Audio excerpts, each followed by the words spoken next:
Eu quero falar um pouco sobre esse tempo que a gente está agora, que é a Conferência Santificação, que a gente tem todos os anos no período de carnaval. E enquanto muita gente aí está, infelizmente, perdida no meio do pecado, drogas, prostituição, pornografia e tantas outras coisas, a gente para um tempo para falar sobre o que é santidade. E a gente precisa refletir sobre isso e trazer isso à tona no nosso coração sempre, sobre um cristianismo que nos ajuda a viver essa vida de santidade. Eu quero, antes de continuar, assim, reconhecer a luta de cada um de vocês. Não é? Todos vocês que estão aqui nessa noite são pessoas que de alguma forma têm buscado fazer aquilo que é correto, têm buscado agradar a Deus. Eu não acredito que haja alguém aqui essa noite que não queira fazer aquilo que é certo. Eu acredito que todos que estão aqui são pessoas que estão se voltando para Deus, senão você nem estaria aqui hoje. Você nem viria a esse culto, você estaria em qualquer outro lugar. Mas você está aqui hoje. Então eu louvo a Deus pela tua vida e eu espero que essa palavra te dê ferramentas e te ajude a ser ainda uma pessoa mais santa diante do Senhor. Não é?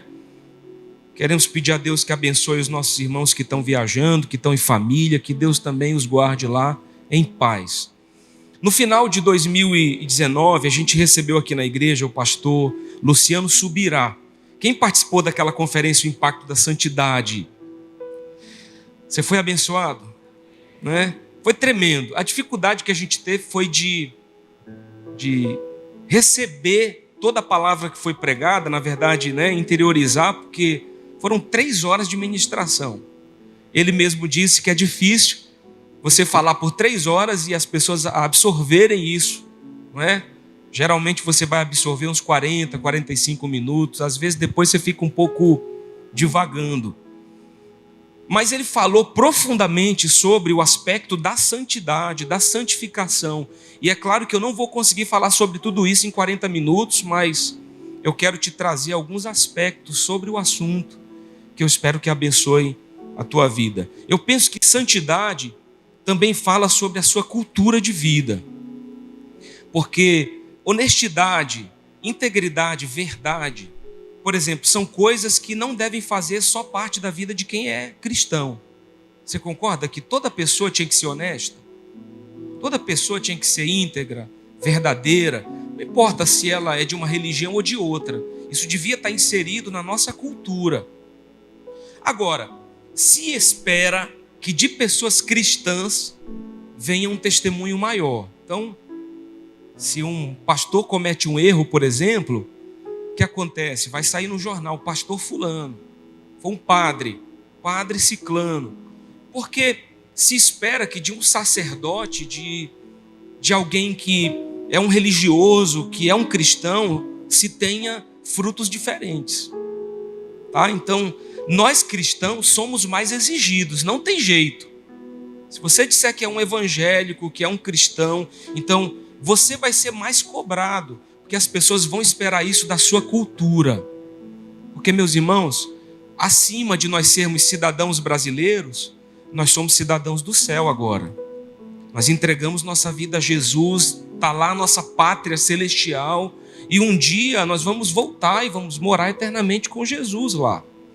Mas isso é cultura. Essas são características também da santidade, não é?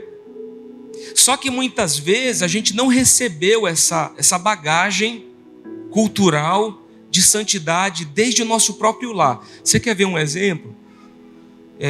Essa semana agora tombou uma carreta com acho que 300 televisões aqui na estrada entre Santa Maria e São Miguel. Não, São Miguel e Mãe do Rio. E me mandaram umas fotos e uns vídeos do pessoal levando as televisões, né? Então, tinha carro assim, picape cheia de televisão. Tinha um camarada numa moto, numa Pop. Ele quase não estava dando conta, mas ele botou 2 na costa e saiu, né? Gente com TV na cabeça. Provavelmente gente que nem se preocupou se o motorista estava morto, se estava nas ferragens, eu não sei como é que foi o acidente, se ele está vivo, se ele se machucou. Mas você vê o nosso povo, né, brasileiro, né, realmente saqueando o carro. Foi questão de minutos, eles levaram todas as televisões. Então, achar que não tem problema, achar que você pode se apropriar de uma coisa que não é sua. Você entende que às vezes está inserido na nossa cultura. A gente cresceu vendo isso às vezes dentro de casa. E o nosso país tem uma cultura que não coopera com o plano de santidade desde a sua própria corrupção. Nós somos os cidadãos que querem exigir do governo uma mudança, né? Aí está lá Minas Gerais, São Paulo, Rio de Janeiro, choveu muito, os bueiros transbordaram e levou casa. E aí a gente vê o pessoal reclamando nos jornais, né? Por que o governo não faz nada? Só que você não vê pessoas dizendo assim, vamos parar de jogar lixo na rua. Isso é culpa nossa também, porque a gente fica usando lixo e descarta ele indevidamente, eles entopem os bueiros e aí transborda. Aí leva a casa, acontece um monte de coisa. Não é só a participação do governo, é a nossa participação. Só que a nossa cultura corrupta nos faz querer exigir do outro. A nossa cultura corrupta nos faz querer que o outro seja, enquanto a gente não está muito preocupado em ser. Você precisa entender que o cristianismo nos chama muito mais para ser do que para ter. Muito mais para ser do que ter uma aparência. Jesus quer que você seja transformado de dentro para fora. Não é algo que alguém possa ver. Não é uma roupa, uma maquiagem, uma imagem. É o teu coração. É a tua vida, a tua mentalidade, a tua forma de ver, de escolher. Quem é você? Você está compreendendo isso? Isso é cristianismo. E nós aprendemos às vezes essa corrupção dentro de casa. Mas como? O pai contava mentiras. Os pais brigavam e ficavam um xingando o outro. E você começa então a ver alguma coisa. Não, essa mentira aqui não tem problema, porque é uma mentira só, é pequena, inofensiva. Você já ouviu isso? É inofensiva essa mentira. Só que uma criança está ouvindo aquilo, cresce com aquilo, daqui a pouco ela está mentindo também. Daqui a pouco ela está evoluindo disso para roubar, para fazer outras coisas. Infelizmente, é o que acontece, gente. Tá? A gente, às vezes, vem de uma sociedade que nós não tivemos uma boa escola em casa. Por causa dessa má escola em casa, nós crescemos corruptos. E muitos de nós, cristãos evangélicos, somos corruptos também. A mentira é pecado. Por menor que seja, é pecado. Você tem que entender isso. Então, como que está a nossa conduta? E nós cristãos, como eu disse no início, somos embaixadores do reino de Deus. E nós precisamos lutar contra essa realidade. Tem uma frase de um escritor chamado A.W. Tozer, ele diz o seguinte: santos sem santidade são a tragédia do cristianismo. É gente que está dizendo assim, eu sou de Deus, eu amo a Deus, eu sirvo a Jesus, mas a vida está toda destruída. A família está destruída, não tem testemunho nenhum, é mentiroso, é corrupto, se ele puder enganar alguém, ele engana. Não é? Se ele puder se aproveitar de alguém, ele se aproveita. Ou seja, dizemos que somos de Deus, mas na verdade tem muita corrupção em nós. E a gente precisa dizer para Jesus, Senhor, me ajuda. Tira essa corrupção da minha vida, do meu coração. Porque às vezes a gente vai se acostumando, não é por maldade, mas você vai se acostumando. A gente chama isso de mente cauterizada. Né? Eu menti agora, eu minto amanhã. Não tem problema, isso é só para passar por uma situação. E aí a gente vai tendo uma vida assim. Mas eu acredito que todo mundo que está aqui essa noite, de coração, está aqui porque está buscando Deus na sua vida. Eu estou aqui, meu irmão, para somar forças com você. Eu não estou aqui para te julgar, mas somar forças com você. E nós vamos buscar Deus juntos, para que o Senhor nos santifique nessa noite. Em nome de Jesus. Em nome de Jesus. Agora, eu e você somos parte da tragédia ou estamos fora dela, não é? Nós somos aqueles que têm realmente um testemunho na segunda-feira, durante a semana.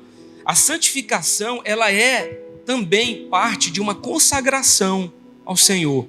Pega a tua Bíblia aí, você que trouxe a sua Bíblia, abra comigo em 1 Pedro, capítulo 1, versículo 16. Pessoal que estiver nos vendo pela internet, pega a tua Bíblia também, em nome de Jesus.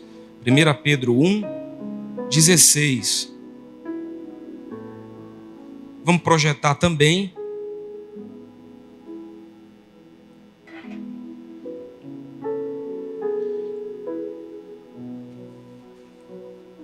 Primeira Pedro 1,16. Amém? Você encontrou aí? Está afiado. Afiado aí na sua Bíblia. Aleluia. 1 Pedro 1,16. Olha o que a Bíblia fala com a gente. Porque está escrito: sede santos, porque eu sou santo. Olha para o irmão do seu lado, se você acha que pode, não tem problema. Dá uma sacudida nesse irmão aí, violentíssima. E diz para ele: irmão, seja santo, porque Deus é santo, rapaz. Deus é santo. Não precisa você abrir, mas Levítico 20, nos versículos 7 e 8, a Bíblia diz: portanto, santificai-vos e sede santos, pois eu sou o Senhor vosso Deus. Guardai os meus estatutos e cumpri-os. Eu sou o Senhor que vos santifico.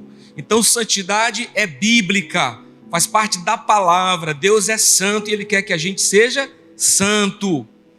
Nós percebemos claramente que na santificação existe a atuação de duas pessoas importantes no processo, tá? Dois personagens. Diga assim: eu. Os irmãos estão vivos? Alguém jantou antes de vir para o culto? Não. Está precisando de uma glicose? Está ali o Simeão da brigada. Nós temos aí alguma coisa para socorrer você. Voltando, diga assim: eu. Agora, irmão. Eita. Obrigado, Simeão. Você orou daí. Funcionou. Eu sou a primeira pessoa, é a nossa parte, a minha. O Senhor está dizendo: santificai-vos, sejam santos. Então, para ser santo, eu preciso querer. Entendeu? Amém, irmão? Amém. Eita, glória. Ajuda o pregador, por favor. O segundo personagem, o mais importante nesse processo, é o Senhor. Diga: o Senhor. O Senhor. Ele diz: eu que sou o Senhor que vos santifico. Busque santidade e eu vou te santificar. E o nosso maior exemplo, o Senhor, é Jesus. Ele disse: porque eu sou santo. Interessante, porque Deus nunca vai te pedir algo que Ele mesmo não tenha feito antes. Você não vai encontrar na Bíblia Jesus te dizendo: faz isso, sem que Ele antes tenha feito. Ele é o nosso exemplo, tá? Ele é o nosso exemplo. Aí você vê lá em 1 Coríntios 7, não precisa você abrir, só ouça, que diz assim: Paulo está liberando uma palavra aos coríntios e ele diz: olha, o que realmente eu quero é que estejais livres de preocupações. Quem não é casado cuida das coisas do Senhor, de como agradar ao Senhor. Cadê os solteiros aqui? Levanta a mão aí. Só tem isso aí de solteiro? Eu vou orar para você nunca casar se você não levantar a mão. Oração de pastor funciona. Quem é solteiro, levanta a mão. Deus te abençoe. Vamos aplaudir Jesus pelos solteiros. Meu Jesus. Só solteiro ungido, bonito. Irmão, igreja é lugar de você casar. Você vai encontrar gente boa na igreja para casar. Graças a Deus. Olha o que a Bíblia está dizendo para os solteiros: cuide das coisas do Senhor. Você está livre, você está desimpedido, não tem que atender marido, nem esposa, nem filho. Irmão, vai se dedicar a Deus. Isso aqui tem um recado de Paulo. Irmão, para com esse negócio de ficar se enxerindo. Busca Jesus que Ele vai te dar uma esposa, irmão. É sério, é de Deus. Mas o que se casou, cadê os casados? Casar também é bom demais, aleluia. Eu gosto de ser casado.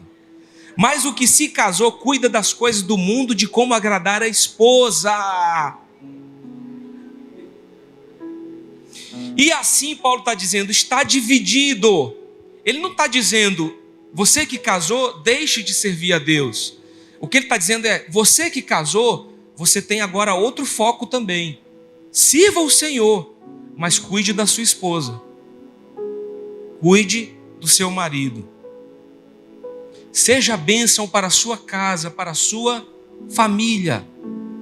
E ele continua dizendo, também a mulher, tanto a viúva como a virgem, cuida das coisas do Senhor para ser santa, assim no corpo como no espírito. A que se casou, porém, se preocupa com as coisas do mundo, de como agradar ao marido. Digo isto em favor dos vossos próprios interesses, não que eu pretenda enredar-vos. Ele está dizendo assim, olha, não estou falando nada disso para que você se sinta preso, mas somente para o que é decoroso e vos facilite o consagrar-vos desimpedidamente ao Senhor. Paulo está dizendo, entenda qual é a sua posição.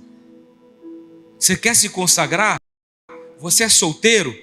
Sirva a Deus plenamente. Você quer se consagrar? Você é casado? Se consagre, mas sem deixar de lado a sua família. Sem negligenciar o seu casamento, sua casa, sua esposa, seu marido. Você precisa valorizar o seu lar. Então entenda a sua posição, para que desimpedidamente você se consagre ao Senhor. Paulo, ele está falando de alguns aspectos básicos que envolvem nossas vidas para a santificação. Cada um se santifica no seu ambiente. Você vai entender isso.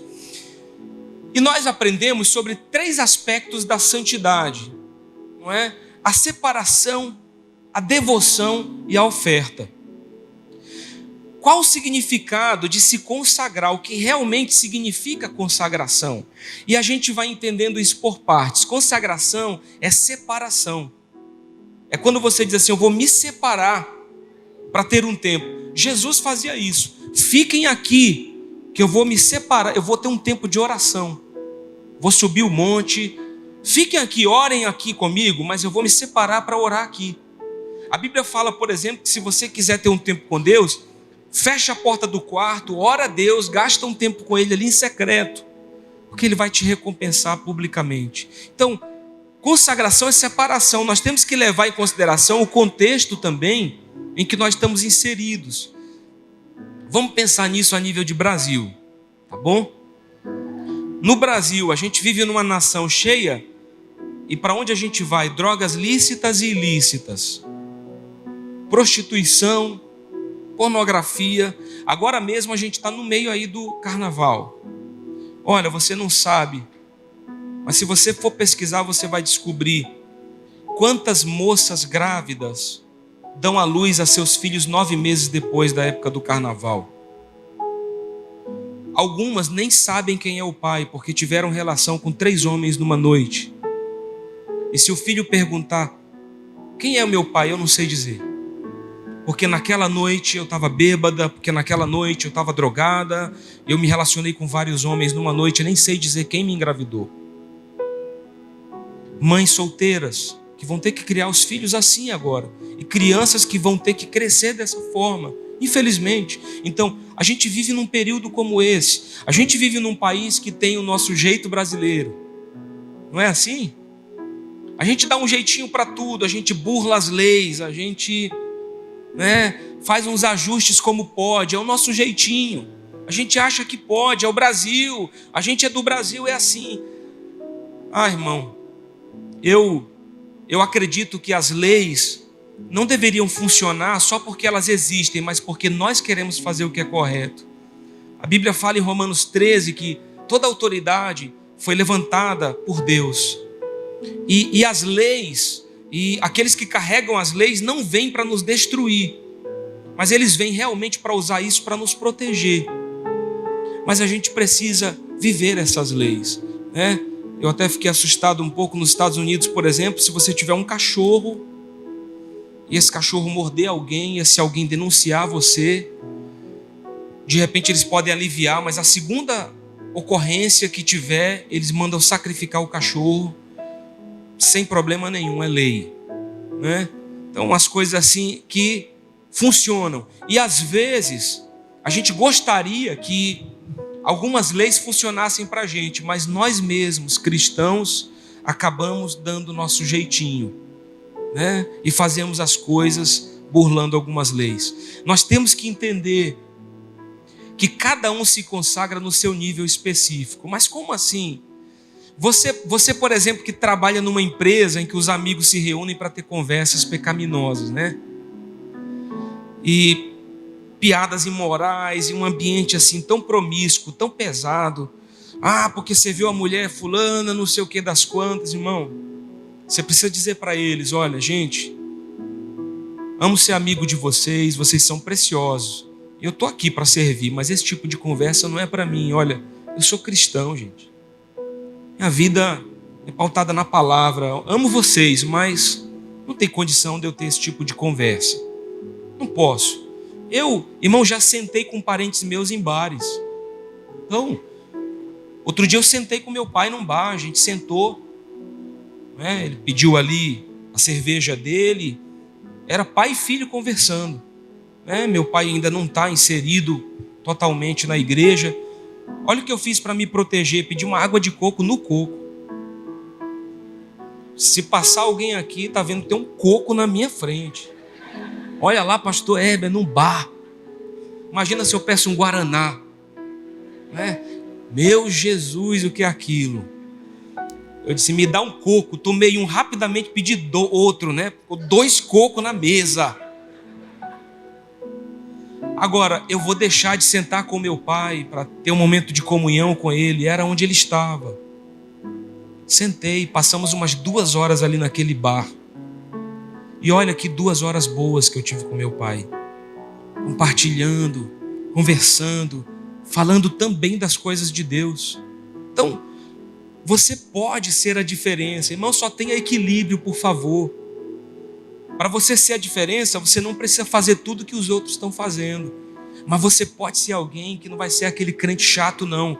Mas você vai ter autoridade, você vai ser luz e sal aonde você estiver. Luz do mundo e sal da terra. Você vai ser bênção. Você vai ser bênção. Então, entenda que cada um se consagra no seu ambiente. Você que precisa ter cuidado na faculdade, né? Você está lá na faculdade, estão te oferecendo drogas e prostituição e tanta coisa acontecendo, e você está lá representando Jesus.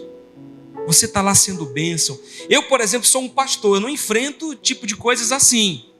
Mas eu preciso ter cuidado em outras áreas. Por exemplo, a Bíblia diz que o bispo deve ser irrepreensível, marido de uma só mulher. Precisa governar bem a sua casa para cuidar das coisas de Deus. Então, eu não poderia estar nesse altar se a minha família tivesse uma bagunça.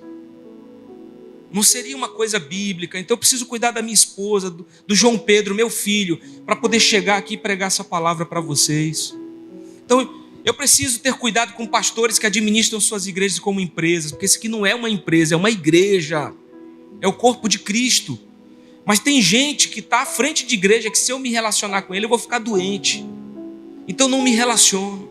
Então cada um tem que ter o seu devido cuidado. Cada um precisa analisar o seu contexto de vida para se consagrar. É como um jovem dizer, olha, eu sou jovem, eu não sou casado, mas eu vou me guardar em consagração ao Senhor até encontrar a pessoa certa. Olha, lá na escola descobriram que você é virgem, estão pegando no teu pé. Lá vai o virgem. Sou mesmo. Sou virgem mesmo, rapaz. Olha, coisa que você descobriu que eu sou. É verdade. Verdade. Sabe por que eu estou fazendo isso? Por quê? Porque eu estou esperando a pessoa certa. Estou esperando a minha esposa, sabe? Deus vai mandar alguém especial para a minha vida. Então eu estou me guardando para ela. Eu vou ter o meu dia maravilhoso das núpcias, eu vou ter tudo. Mas eu estou me guardando. Qual é o problema? Não tenha vergonha disso não. Isso é uma qualidade sua, é algo que te valoriza. Você está se guardando para alguém que você vai honrar e amar pelo resto da tua vida. E a consagração, ela nos abre portas com Deus. Isso vai além de uma santificação. Você vai entender isso. Lucas 17, 9 e 10 diz assim: porventura terá de agradecer ao servo porque este fez o que lhe havia ordenado? Assim também vós, depois de haverdes feito quanto vos foi ordenado, dizei: somos servos inúteis, porque fizemos apenas o que devíamos fazer. Irmão, Jesus nos chama para fazer além. É além, tá? Então, estar num culto, estar na igreja, é o mínimo, sabe? Ler a Bíblia, é o mínimo que você pode fazer. Mas Jesus te chama mais do que para isso. Jesus te chama para ser uma influência no lugar onde você está, né? Tá aí os nossos irmãos dos abutres. Já pensou? Um amigo lá, um colega passando uma dificuldade, né? Olha, rapaz, eu estou numa luta em casa. E você olha para o cara e diz: rapaz, fica firme, Deus vai te ajudar, você vai conseguir, né? Então, você sendo uma influência aonde você está, no lugar onde você está inserido, você vai além. E a Bíblia fala de uma profetisa chamada Ana, lá no livro de Lucas 2, filha de Fanuel, da tribo de Azer. A Bíblia diz que ela era avançada em dias, que vivera com seu marido 7 anos desde que se casara. Então, ela se casou e o casamento foi curto, o marido morreu, 7 anos. Ela ficou viúva. E que era viúva de 84 anos, já idosa. E esta não deixava o templo, mas adorava noite e dia em jejuns e orações. Aquela mulher já idosa, uma vida de viuvez, mas ela decidiu nem casar. Ela não quis casar. Ela quis entregar a vida dela para o Senhor. Então ela falou: olha, eu ainda estou jovem, não é? Poderia me casar de novo. E eu não estou dizendo que você não pode casar, inclusive minha sogra é viúva. Eu estava brincando, hoje ela viajou para o Maranhão, que minha esposa fez um jejum aí com as mulheres, jejum bom, de que as mulheres não podem comprar nada por um mês. Irmão, tem mulher que está em crise nervosa. Assim, eu não sei, que está me dando umas coceiras, meu Jesus, é porque você não entrou no propósito, não pode comprar. Irmão, não fique chateado, eu estou brincando. Não tem nenhuma mulher gastadeira aqui, só mulher abençoada, abençoada. Mas quem está se coçando, né? E aí minha sogra chegou lá em casa e levantou o cabelo e disse assim: meu filho, olha como é que está a raiz do meu cabelo toda branca. Porque as mulheres não podem comprar nada, só se elas ganharem. Olha, está aí a dica. Aí minha sogra disse: como é, meu filho, eu vou viajar para o Maranhão amanhã. Olha meu cabelo como é que está. Como é que eu vou casar desse jeito? Como é que eu vou arranjar um marido de Deus bonito? Aí ela lançou lá, né? Lançou a flecha no meu coração. Falei: não tem problema. Mas por que só não vai? Meu filho, é o jejum, a gente não pode comprar, não tem problema, eu lhe dou a tinta. Ai, meu Jesus amado, meu Deus, é de Deus. Não, se você me der, eu posso usar. Aí já veio uma amiga que pintou o cabelo na casa dela, irmão, ela ficou numa alegria. Agora eu caso. Não sei, irmão, minha sogra é bonitona e chutona, mulher de Deus, né? Agora, essa aqui, Ana, decidiu não casar. E ela se consagrou ao Senhor. Você entende que ela fez mais por Deus do que ela realmente teria sido pedido isso a ela? Ela podia ter casado, mas ela decidiu investir a vida dela em jejum e oração. Paulo disse uma coisa: tudo me é lícito, mas nem tudo me convém. Tem coisas que eu posso fazer. Você sabe, jejuar, não jejuar não é pecado. Se você não jejua, você não está em pecado. Mas quem jejua, busca a Deus num nível diferente. Se coloca diante do Senhor num nível diferente. Quem está jejuando está dizendo: Jesus, preciso de um milagre na minha família. Meu irmão está perdido, meu casamento está sendo destruído. Senhor, estou jejuando, estou me consagrando. O Senhor faz uma obra.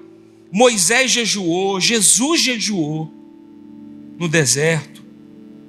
Isso sim é o que a gente chama de consagração. Não é só uma santificação, é uma consagração. Você está realmente buscando a Deus num nível diferente. Jesus disse em Mateus 17, 21, mas esta casta não se espelhe, essa espécie de demônio não se espelhe, senão por meio de oração e jejum. Jesus falou para os seus discípulos: esse tipo de libertação aqui só vai acontecer quando houver jejum e oração. é um outro nível. E a Bíblia vai falando de alguns votos, por exemplo, o voto de Nazireu, né? Sansão tinha esse voto, ele não podia cortar o cabelo, ele não podia se envolver com mulheres, ele não podia tocar num animal, em alguém morto, porque isso comprometeria o seu voto. Mas um dia ele conta para Dalila, corta o cabelo e ele perde as forças. Mas você vê votos de consagração na Bíblia, né? A Bíblia nos fala até mesmo de uma consagração que acontecia dentro do casamento. A Bíblia fala, se vocês quiserem por um tempo orar e se consagrar por alguma coisa, então a Bíblia fala de jejum sexual. É verdade, é bíblico. Mas a Bíblia diz, olha, que não seja por muito tempo para que o diabo não vos tente e vos destrua. A Bíblia está falando de uma coisa muito específica, tá? E eu quero abrir um parêntese e dizer o seguinte, meu irmão, você que é casado, valoriza a tua esposa. Valoriza o teu marido, minha irmã. Em nome de Jesus, preenche o tanque do amor dele, dela. Você está bem hoje, você está tão bonito, você está cheiroso hoje, não é? Faz isso em nome de Jesus. Lá em casa, até a roupa que a gente compra, a gente mostra um para o outro antes. Pode ser feia para os outros, mas a gente aprovou. Está aprovado. Aí veste uma roupa, tá bom essa aqui para mim ir para o culto, gostou? Tá bom, ótimo. Agora até o João Pedro está dando pitaco lá. Mãe, solta o cabelo, mãe, usa um tênis, mãe, não sei o quê. Sapá vai caçar o que fazer, vai falar isso com a tua mulher no futuro. Essa aqui eu que mando, eu que vou escolher. Aí ele cai na risada. Mas querendo influenciar. Um dia tu vai ter tua esposa, tu escolhe as roupas dela, por favor. Mas valoriza tua casa, tua família, tá? Você precisa realmente guardar a sua família, o seu lar. Buscar santidade também não nos dá o direito a julgar os outros. Na verdade, quanto mais santos somos, mais cheios de compaixão devemos ser. Então, sabe aquelas pessoas que têm muito dinheiro, mas que são muito simples? Você vai conversar com elas, são pessoas assim, simples. Mas tem gente que não tem nada na vida, mas é cheia de orgulho. Se acha melhor que os outros. Não é uma inversão de valores. Irmão, é só um comparativo. Quanto mais de Deus você tiver na sua vida, mais ame as pessoas. Quanto mais sábio você for, mais tenha compaixão de quem não sabe nada. Quanto mais cheio de conhecimento você for, mais tenha compaixão de quem não conhece nada. O meu pastor sempre diz uma coisa, que o mais maduro suporta o menos maduro. Quando aquela mulher adúltera chega diante do Senhor, lá em João 8, não é? E eles trazem ela diante de Jesus, porque ela havia adulterado, e dizem, está aqui essa mulher, Senhor, a lei de Moisés manda a gente apedrejar, o que é que a gente vai fazer? Jesus então olha e diz assim, olha, quem não tiver pecado, atira aí a primeira pedra. A Bíblia diz que todos largaram suas pedras e foram, e Jesus fala, mulher, onde é que estão os teus acusadores? Ela diz, Senhor, não estão mais aqui, foram. Então olha, eles não te acusam, eu também não te acuso, vai e não peca mais. Vai, seja livre, não peque mais. Irmão, se você é um cara cheio do Espírito Santo, então tenha compaixão das pessoas que não têm Deus. Não seja um santarrão, um cara que acha que sabe tudo, que é melhor do que os outros, que conhece toda a verdade, né? E você é o cara, para com isso. Quando a gente se santifica, a gente se torna também humilde e simples. Humilde, para ganhar vidas para Jesus. Nós precisamos ter cuidado com as pequenas pedras no caminho. Não podemos nos proteger apenas em relação aos grandes pecados, se bem que pecado não tem tamanho. Eu estou falando também da questão dos resultados. Por exemplo, você não pode permitir que um perfume seja destruído por causa de uma mosca. A Bíblia fala disso em Eclesiastes 10:1. Qual a mosca morta faz o unguento do perfumador exalar mau cheiro, assim é para a sabedoria a honra um pouco de insensatez. Imagina aquela mosca, de manhã eu falei o nome, mas não era percevejo, né? Não era a nossa mosca, era uma mosca que tinha mau cheiro. E antigamente o perfume era feito com óleo e a essência. Você deixava aquilo ali apurar. Não era como hoje, que é uma coisa muito mais moderna, né? Em Israel ainda tem lugares que se fazem o perfume artesanal. E quando uma mosca vinha, ele destruía toda a qualidade do perfume. Pequenas situações podem destruir a tua vida. Um adultério, por exemplo, não começa com a traição, mas com os flertes. Por isso que eu digo, guarda a tua casa. Porque a tua esposa está ouvindo de alguém. Você está tão bem hoje, olha, essa roupa te caiu bem. Você está tão cheirosa. Né? Como, olha, ver você alegrou meu dia. Ganhei o dia hoje quando eu te vi. E o marido não está dizendo nada em casa. Não elogia. Não é? Não, irmão, para com isso. Inclusive lá em casa, até hoje eu tento me acostumar, porque a minha esposa, quando faz uma comida, ela quer que eu elogie. Quando eu demoro a dizer, ela grita e pergunta suavemente: ficou bom?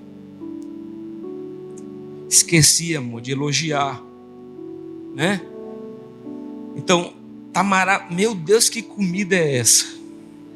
Que coisa boa, né? Outro dia mesmo ela fez uma lasanha que eu falei, fui no céu e voltei. Que coisa extraordinária. Irmão, casamento, desculpa ser tão franco assim, é mais do que sexo. É amizade, é cumplicidade, é companheirismo, é você ter alguém para compartilhar a sua vida. Isso não é só sexo, vai muito além. Se você não está desfrutando disso no casamento, você precisa buscar isso da parte do Senhor. O sexo, ele é muito importante, mas não é tudo não. Tem uma boa parte aí que você precisa considerar. E o pecado, na verdade, não tem tamanho, mas ele tem consequências. Se você mentiu, tem uma consequência. Se você matou, tem outra. A palavra de Deus também nos mostra que antes mesmo da tentação vir, o Senhor já libera sobre nós o seu escape. Ou seja, pecar é também uma questão de escolha. Ah, pastor, não dei conta, olha, a carne é fraca, não deu jeito, irmão. Deus com certeza te deu escape. Nem que fosse para você correr, como fez José, né? Com a esposa de Potifar, devia ser bonita, agarrou, abraçou. Potifar era eunuco, né? Então, eles não tinham esse nível de relacionamento, ele e a esposa. E ela então foi para cima de José, e José disse, como é que eu posso fazer isso com meu Senhor, com meu Deus? Não, de jeito nenhum, e foge, e depois é acusado. Irmão, nem que você tenha que sair, que fazer alguma outra coisa, busque a Deus. Como diz pastor Abe Uber, e eu gosto dessa frase, é melhor confessar a tentação do que ter que confessar depois pecado. Peça ajuda a alguém, a um amigo, alguém que você confia. O salmista, ele diz, Senhor, sonda-me, ó Deus, e conhece o meu coração, me livra do caminho mau. Nós temos que ter esse cuidado com o legalismo, a religiosidade. Mas a consagração precisa ser parte das nossas vidas. Será que eu estou me consagrando? Será que eu estou na carne ou no espírito? Será que eu estou guardando na minha vida essa paixão, essa devoção por Deus? Esse primeiro amor. Jesus fala lá para a igreja de Éfeso, vocês são uma igreja maravilhosa, mas se arrependam e voltem aonde vocês caíram, porque vocês abandonaram o primeiro amor. Irmãos, não vamos deixar a alegria de servir Jesus sumir do nosso coração. A alegria da salvação, a alegria de estar fazendo aquilo que é bom, a alegria de estar construindo um tesouro no céu, a alegria de estar abençoando vidas, de estar tocando pessoas. Não deixa que essa alegria se perca do teu coração, da tua vida. E terminando, a adoração, a oferta, que faz parte da consagração. Tudo isso traz consequências que são a manifestação sobrenatural de Deus. Josué disse assim, capítulo 3, versículo 5, disse Josué ao povo, santificai-vos, porque amanhã o Senhor fará maravilhas no meio de vós. Se santifica, porque eu vou fazer coisas grandes na sua vida, diz o Senhor. E santificação carrega também renúncia. Você vai ter que abrir mão de algumas coisas, talvez de alguma amizade, talvez de um relacionamento que está tentando destruir o teu casamento, a tua vida. Você vai ter que abrir mão de alguns relacionamentos que estão tentando te levar para o mau caminho. Você vai ter que renunciar a algumas coisas para que a sua vida seja uma vida que agrade o Senhor. A Bíblia diz, e entenda que não é no sentido literal, mas é alegórico: se o teu olho te faz pecar, arranca e lança fora. É como se Deus estivesse dizendo: se você olha para isso, isso te faz pecar, não olha mais. Se você está olhando para essa mulher, ela está te fazendo pecar, não olhe mais para ela. Não olha mais. Se você está olhando para aquilo, se você pegou nisso, isso te faz pecar, não pega mais. Não faça mais. Renuncia. Deixa isso. E tem muita gente se achando muito forte, né? Tem muita gente que cai em pecado porque se acha forte. Não, eu não. Eu de jeito nenhum. Eu não caio, eu não vou errar, isso não vai acontecer comigo. Irmãos, grandes homens de Deus na história já caíram. Homens que conheciam a Bíblia muito mais do que nós, cometeram erros. Nós somos de carne e osso. A gente precisa se policiar, se guardar. Eu estava falando com o Luciano na quarta-feira sobre limites. Isso aqui é um limite. Imagina que eu estou pregando e simplesmente eu vou caminhando em frente e eu não respeito isso aqui. O que vai acontecer comigo? Ou Jesus, em misericórdia, vai botar uma ponte sobrenatural para eu não cair aí, o que eu acho que é pouco provável. Ele vai, né? Ele está aqui olhando, cuidado. Ou então eu me estabanar no chão aqui. Tem um limite. Os limites não são para te limitar no sentido de te parar, mas são no sentido de te proteger. Você não pode atravessar uma rua sem olhar para a direita e para a esquerda. Nem que ela tenha faixa de pedestre, não se arrisque desse jeito. Porque motorista brasileiro não respeita a faixa de pedestre. A maioria não. Então você tem que parar, olhar. Você tem um limite, algo que te protege. E a Bíblia está nos dando aqui princípios. Olha, esse é o teu limite, cuidado. Oferte a Deus nessa noite o teu arrependimento. E finalizando pela terceira vez, agora é verdade. Por favor, meus irmãos, não se iludam com discursos bonitos. Olhem para os frutos. Eu repito o que eu falei pela manhã. Eu não sou contra quem está pregando no YouTube, quem está liberando palavras, estudos. Mas antes de você ouvir alguém, tenha cuidado para que aquilo que você está ouvindo não destrua a tua vida com Deus e te coloque mais num lugar de confusão do que nesse lugar diante do Senhor. Olha o caráter, a postura de vida, o histórico, não é? Hoje de manhã, por exemplo, eu falei de dois homens que eu admiro muito e eu queria realmente pedir: vem cá, pastor Emerson. Pastor Emerson, inclusive, ele me mandou uma foto essa semana, semana passada, e a gente estava no casamento dele. Quantos anos atrás, pastor Emerson? 11. Ele tinha cabelo, e eu era magro, e meu cabelo era preto, e eu também tinha cabelo, né? E a gente lá abraçado, 11 anos. Faz 11 anos que nós somos amigos. Quantos anos que o senhor é consagrado? É 9? Não, 6. E 6 anos que ele é consagrado pastor. Há 11 nós somos amigos. Se esse homem te disser alguma coisa, você pode ouvir, porque ele tem uma história com Deus. A gente está ouvindo gente que não tem uma vida santa com Deus, que não tem relacionamento com Deus, que não tem testemunho de santidade. E a gente está deixando de ouvir as pessoas que realmente são importantes na nossa vida. Tem um histórico aqui. Eu não conheço o pastor Emerson há 11 dias, são 11 anos. Nós temos uma história juntos.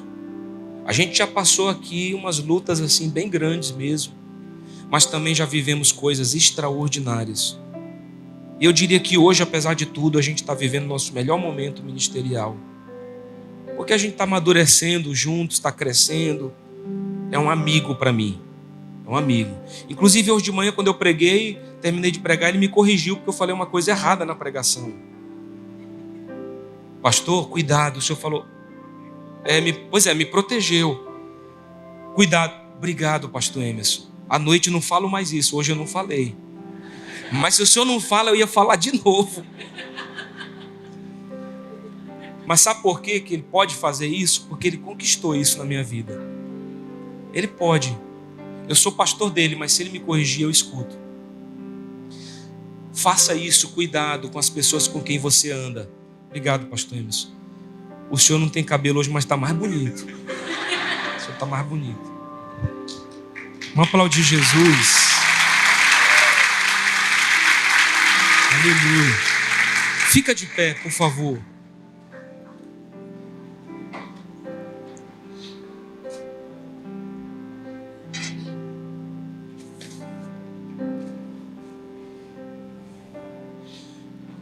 Eu falaria coisas maravilhosas assim, de todas as famílias pastorais aqui da igreja. São homens e mulheres de Deus. A verdadeira santificação tem que tocar todas as áreas da nossa vida. Entenda que uma simples mudança não é santificação, mas é permanecer mudado que demonstra santificação. Escute isso, 1 minuto. De forma prática, não negligencie sua vida devocional, sua vida de oração, de leitura da Bíblia. Ninguém vai conseguir ser santo sem conhecer a palavra de Deus. Conheça a palavra de Deus. Salmo 119:11 diz: escondi a tua palavra no meu coração para não pecar contra ti. Salmo 119:105, que é o nosso texto, que está lá na praça da Bíblia, diz assim: lâmpada para os meus pés é a tua palavra e luz para o meu caminho. Como ser santo sem conhecer a palavra? Um evangelista muito conhecido chamado D.L. Moody, ele disse o seguinte: ou este livro me afastará do pecado, ou o pecado me afastará deste livro. Ou a Bíblia me ajuda a ser mais santo, ou o meu pecado vai me afastar da palavra de Deus. Quem é que vai ganhar nessa luta entre carne e espírito? É simples, quem você alimentar mais. São as escolhas, irmãos, em tudo. Começa às vezes pequeno. E por último, finalizando, se pergunte sempre: o que Jesus faria no meu lugar? O que Jesus, se estivesse no meu lugar, escolheria agora? O que Jesus faria se ele estivesse no meu lugar? O que o meu Jesus faria? Irmão, isso vai te salvar muitas vezes. Porque se no momento de uma escolha você se perguntar o que Jesus faria agora, eu vou te falar, isso vai te trazer respostas sensacionais. E não tente se santificar sem a participação de Deus. Ele é quem vai nos fortalecer para alcançar esse objetivo. Paulo disse: eu posso todas as coisas em Cristo que me fortalece. Não existe santidade sem Deus. Tem coisa que você não tem força para conseguir só. Você vai precisar de uma intervenção sobrenatural do Senhor. Eu quero orar, finalizando esse culto, colocando a minha vida e a sua vida diante de Deus. Porque nós não somos mais assim pecadores, nós somos justificados através do sangue de Jesus. Nós somos justos lutando contra o pecado. E nós precisamos clamar pela presença de Deus nas nossas vidas. Com o que você está lutando? Eu não te conheço intimamente. De repente você está viciado em pornografia. De repente você está quase destruindo o teu casamento por causa de adultério. Talvez você está se tornando alguém viciado em drogas. Você está sendo destruído por algo. E olha, eu me compadeço. Eu tenho compaixão disso. Porque tem muita gente que está lutando e está dizendo assim: pastor, mas já estou lutando há tantos anos e eu não consigo. Porque você não está lutando da forma certa. Você precisa envolver Deus nisso. Tem coisa que você não vai dar conta sozinho. Você precisa de uma intervenção divina para que você vença. Tem que ser algo sobrenatural. E eu quero colocar as nossas vidas diante do Senhor. Eu quero que você ore com isso. Se você, pastor, não quero falar, tem alguém do meu lado. Pensa, não precisa você falar. Deus, Ele conhece os teus pensamentos. Se for sincero, Ele vai saber. Se você não pudesse falar, por exemplo, como você oraria? Fala com Deus agora. Coloca a tua vida diante do Senhor. Senhor, me perdoa por esse pecado. Me perdoa por essa questão da minha vida. E me ajuda nisso. Me ajuda, Senhor. Me ajuda, Senhor. Me ajuda.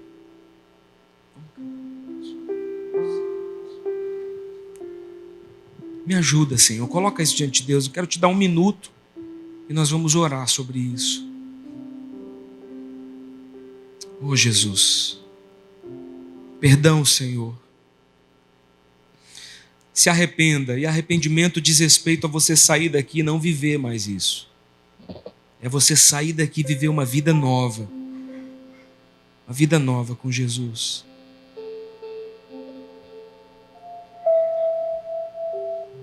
Jesus, o Senhor que sonda cada pensamento. Nosso amigo, Santo Espírito,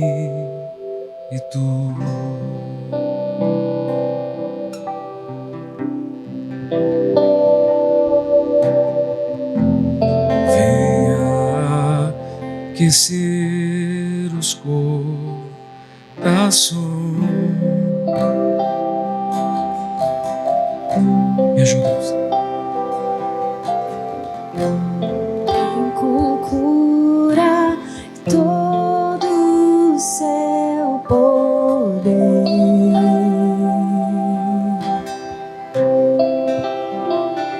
Vem, Espírito Santo. Vem manifestar os teus sinais.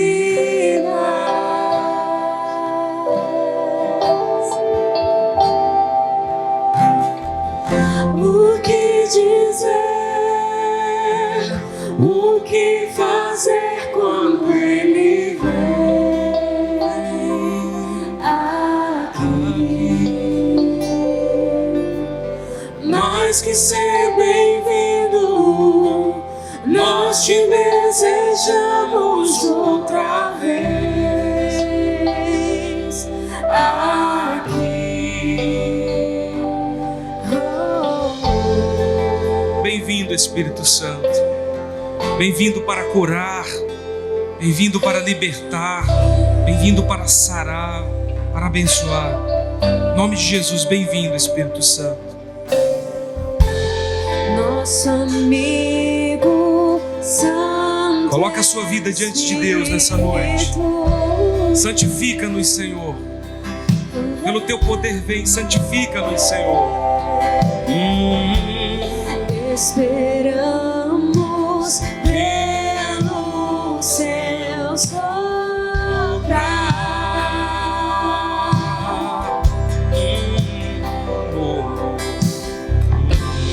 Com seu olho venha nos ungir.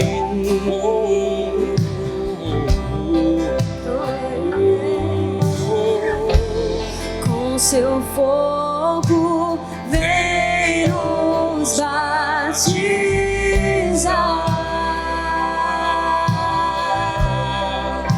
Espírito Santo. O que dizer, o que fazer quando Ele vem aqui? Mais que ser bem-vindo, nós te desejamos outra vez aqui.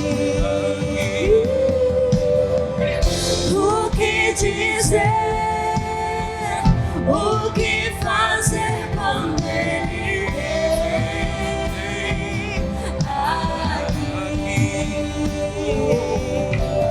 Mais que ser bem-vindo, nós te desejamos outra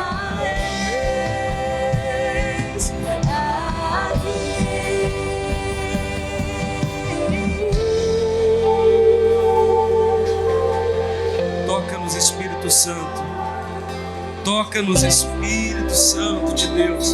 Toca-nos nessa noite. Toca-nos, Espírito Santo. De novo, faz de novo. O teu povo clama de mais uma vez. De novo, faz de novo. O teu povo clama de mais uma vez. De novo, faz de novo. O teu povo clama de mais uma vez. De novo, faz de novo. O teu povo clama de mais uma vez. De novo, faz Vem com tua presença. Vem com teu fogo, Espírito Santo.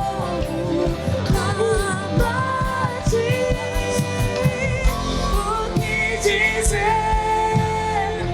o que fazer quando ele ver.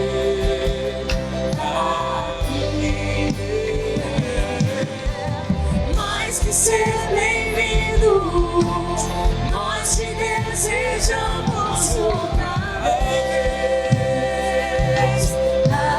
Aqui,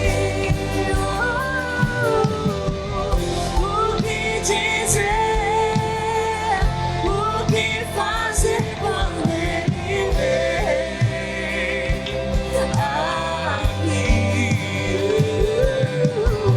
mais que ser bem-vindo, nós te desejamos outra vez.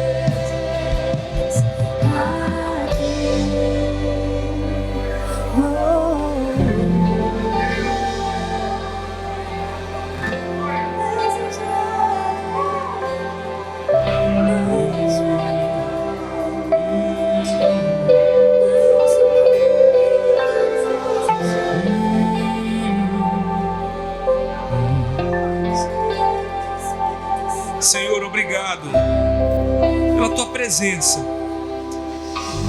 pela tua doce presença. Se havia alguém aqui, Senhor, escravizado por um pecado, talvez alguém que estava lutando contra isso há tanto tempo, Espírito Santo, vem capacitar essa pessoa agora, vem fortalecê-la para que nessa noite algo sobrenatural, uma intervenção do céu aconteça e ela seja liberta em nome de Jesus. Toda prisão, toda cadeia, eu te repreendo em nome de Jesus. Em nome de Jesus. E declaro, Senhor, as nossas vidas, elas são livres em Cristo Jesus. Nós somos livres para viver o melhor de Deus. Nós somos livres para viver uma vida santa, irrepreensível diante do Senhor. Um Deus que não tem ruga, nem mancha, nem mácula, nem pecado, nem dúvida. Um Deus que é perfeito. Diante de um Deus que é perfeito, diante de um Deus que é santo, nós queremos continuar com a nossa vida. Ajuda-nos, Senhor, a ter uma caminhada também de santidade na Tua presença. Eu quero profetizar como homem de Deus, em nome de Jesus, que a vida dessas pessoas que me ouviram hoje, seladas pelo poder do Teu Espírito, ouvindo a Tua palavra, elas não serão mais as mesmas. Essa palavra vai ser posta em prática, elas vão conseguir se libertar de qualquer pecado e vão conseguir desenvolver uma vida santa, agradável diante do Senhor.